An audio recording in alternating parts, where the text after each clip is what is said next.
మన ఈ లోకంలో అనేకమైన మాటలు మాట్లాడుకుంటూ ఉంటాం, అనేక వ్యర్థమైన మాటలు మాట్లాడుకుంటాం, దేవునికి సంబంధం లేని మాటలు మాట్లాడుకుంటాం, దేవునికి కష్టం వచ్చిన మాటలు మాట్లాడుకుంటాం, దేవునికి ఇష్టం లేని మాటలు కానీ ఇష్టం లేని క్రియలు కానీ చేస్తూ ఉంటాం.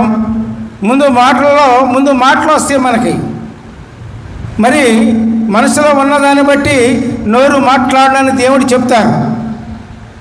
మనసును బట్టి నోరు మాట్లాడనని దేవుడు చెప్తారు. మనసులో ఏముందో అదే బయటికి చెప్తాం. మరి అనేక మాటల్లో అనేకమైన దోషాలు ఉంటాయి. మాట వల్లనే తీర్పు ఉంటుంది.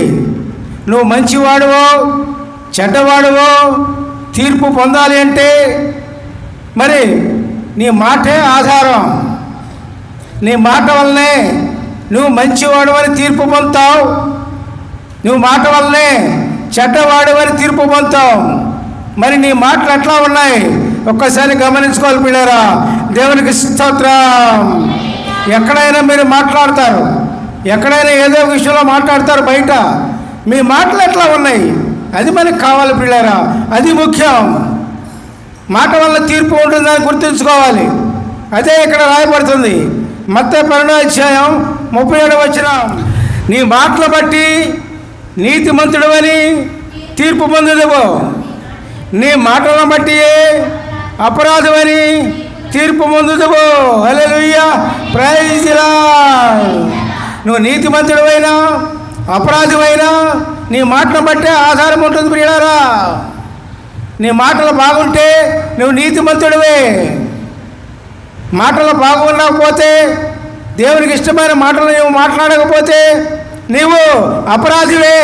దానిలో అనుమానమే లేదు. ఈ లోకంలోనే తీర్పు జరుగుతుంది పిల్లారా. మాటల బట్టి తీర్పు జరుగుతుంది పిల్లారా.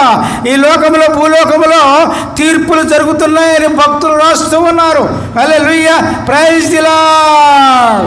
ఇన్ని బాధలు, వ్యాధులు, కష్టాలు, నష్టాలు ఇన్ని ఎందుకు వస్తున్నాయి లోకంలో అంటే పిల్లారా, నీ మాటను బట్టే, నీ క్రియలను బట్టే, నీ ఆలోచన బట్టే, నీ ప్రవర్తన బట్టే వస్తున్నాయని మనం గ్రహించాలి.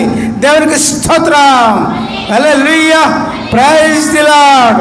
కాబట్టి ముందు మనం మాటలు సరి చేసుకోవాలి. నీ మాటలు సరి కావాలంటే నీ మనసు శుభ్రపడాలి. నీ మనసులో ఏముండాలంటే పరిశుద్ధాత్మ ఉండాలి. దేవునికి స్తోత్రం. Hallelujah, praise the Lord. అర్థమైందా? అర్థమైందని వాళ్ళు చేతులు పైకెత్తండి. దేవునికి స్తోత్రం. Hallelujah, praise the Lord, praise the lord.